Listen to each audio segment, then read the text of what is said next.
ಏನು ಗ್ರಾಮ ಪಂಚಾಯತ್ ಪಿಡಿಒಗಳು ಯಾರೋ ಒಬ್ರು ಮಾಹಿತಿ ಹಕ್ಕು ಕೇಳಿದ್ರು, ನಮ್ಮ ಮೇಲೆ ಒತ್ತಡ ಮಾಡ್ತಾ ಇದ್ದಾರೆ ಅಂತೇಳಿ ತಮ್ಮ ವೈಯಕ್ತಿಕ ಹಿತಸಾಧನೆಗಾಗಿ ತಮ್ಮನ್ನು ತಾವು ರಕ್ಷಣೆ ಮಾಡಿಕೊಳ್ಳೋಕ್ಕೋಸ್ಕರ ಜನರ ಹಿತಾಸಕ್ತಿಯನ್ನು ಕಡೆಗಣಿಸಿ ಜನಸಾಮಾನ್ಯರಿಗೆ ತೊಂದರೆಯಾಗೋ ರೀತಿಯಲ್ಲಿ ಕಳೆದ 4-5 ದಿನಗಳಿಂದ ಒಂದು ಅನಧಿಕೃತ ಹೋರಾಟ ಮಾಡಕತ್ತಾರ.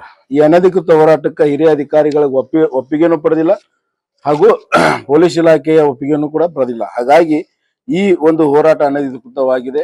ಸಾರ್ವಜನಿಕ ವಲಯದಲ್ಲಿ ಸರ್ಕಾರಿ ನೌಕರರಾಗಿ ಆಕ್ಟ್ 1966 ಅಂದ್ರೆ 1966ರ ಸರ್ಕಾರಿ ನೌಕರರ ಆಕ್ಟ್ ಪ್ರಕಾರ ಸರ್ಕಾರಿ ನೌಕರರು ಒಂದು ಪರ್ಮಿಷನ್ ತಗೋಬೇಕು. ಏನೋ ಒಂದು ಹೋರಾಟ ಮಾಡ್ಬೇಕಾದ್ರೆ ಅವ್ರಿಗೆ ಡೈರೆಕ್ಟ್ ಆಗಿ ಹೋರಾಟ ಮಾಡುವಂತ ಅಧಿಕಾರ ಇಲ್ಲ. ಸರ್ಕಾರ ಅದೊಂದು ಆಕ್ಟ್ ಮಾಡಿದೆ. ಹಾಗಾಗಿ ಇವೆಲ್ಲವನ್ನು ಗಾಳಿಗೆ ತೂರಿ ಏನಿವತ್ತು ಪಿಡಿಒಗಳ ಮೇಲೆ ಈಗ ಹೋರಾಟ ಮಾಡ್ತಕ್ಕಂಥ ಪಿಡಿಒಗಳಲ್ಲಿ 70-80% ಪಿಡಿಒಗಳ ಮೇಲೆ ಆಡಿಟ್ ರಿಕವರಿ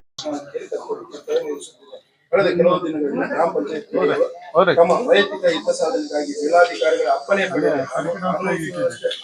ದುರುದ್ದೇಶದಿಂದ ಮುನ್ನೆಚ್ಚರಿಕೆಯನ್ನು ವಹಿಸಲು ಸಾರ್ವಜನಿಕ ಹಿತಾಸಕ್ತಿಯನ್ನು ಕಡೆಗಣಿಸಿ ಏಕಾಏಕಿ ಅನಿರ್ದಿಷ್ಟಾವಧಿ ಹೋರಾಟಕ್ಕೆ ಸಾರ್ವಜನಿಕ ಕೆಲಸ ಕಾರ್ಯಗಳಿಗೆ ಬಹುದೊಡ್ಡ ತೊಂದರೆಯಾಗಿದೆ.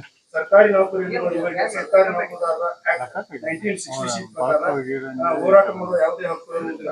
ಇದೆಲ್ಲವನ್ನು ಹೊರಗೆ ತೊರೆದು ಕಾನೂನುಬಾಹಿರ ಹೋರಾಟ ಮಾಡುವ ಈ ಪಿಡಿಒಗಳ ವಿರುದ್ಧ ಕಠಿಣ ಕಾನೂನು ಕ್ರಮ ಜರುಗಿಸಬೇಕು ಹಾಗೂ ಇಂತಹ ಪಿಡಿಒಗಳು ಸರ್ಕಾರಿ ಜವಾಬ್ದಾರಿಯುತ ಹುದ್ದೆಯಲ್ಲಿ ಇದ್ದು ಹಿರಿಯ ಅಧಿಕಾರಿಗಳಿಗೆ ಹೆದರಿಕೆ ಇಲ್ಲದೆ ಏಕಾಏಕಿ ಪ್ರತಿಭಟನೆ ಹಮ್ಮಿಕೊಳ್ಳುವ ಇಂತಹ ಪಿಡಿಒಗಳಿಂದ ಮುಂದೆ ಸರ್ಕಾರಕ್ಕೆ ಹಾಗೂ ಹಿರಿಯ ಅಧಿಕಾರಿಗಳ ಮೇಲೆ ಒತ್ತಡ ಹೇರುವ ಹುನ್ನಾರದ ದುರುದ್ದೇಶ ಇವರದಾಗಿರುತ್ತದೆ. ಮುಂದೆ ಇದು ಸರ್ಕಾರ ಹಾಗೂ ಹಿರಿಯ ಅಧಿಕಾರಿಗಳಿಗೆ ಸರಳ ಹಾಗೂ ಪ್ರಾಮಾಣಿಕ ಕಾರ್ಯ ಕೈಗೊಳ್ಳುವಲ್ಲಿ ಬಹುದೊಡ್ಡ ಕಠಿಣವಾಗಿ ಪರಿಣಮಿಸಲಿದೆ.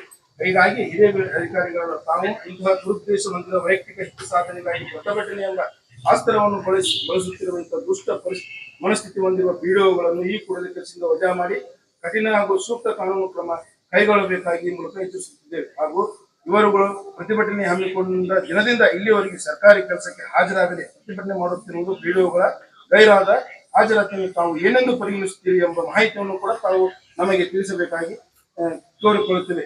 ಹಾಗೂ ಇವರುಗಳ ಮೇಲೆ ಆಡಿಟ್ ವರದಿಯಲ್ಲಿ ಕೋಟಿ ಹಣ ಆಡಿಟ್ ರಿಕವರಿ ಇದೆ ಸರ್. ಈಗ ಒಬ್ಬೊಬ್ಬರ ಮೇಲೆ 2 ಕೋಟಿ 3 ಕೋಟಿ 5 ಕೋಟಿ ಮಟ್ಟ ಮಾಡ 3 ತಾಲೂಕಿನಾಗ ಅಯ್ಯಯ್ಯೋ ಅನ್ಯಾಯ ಅಯ್ಯಯ್ಯೋ ಅನ್ಯಾಯ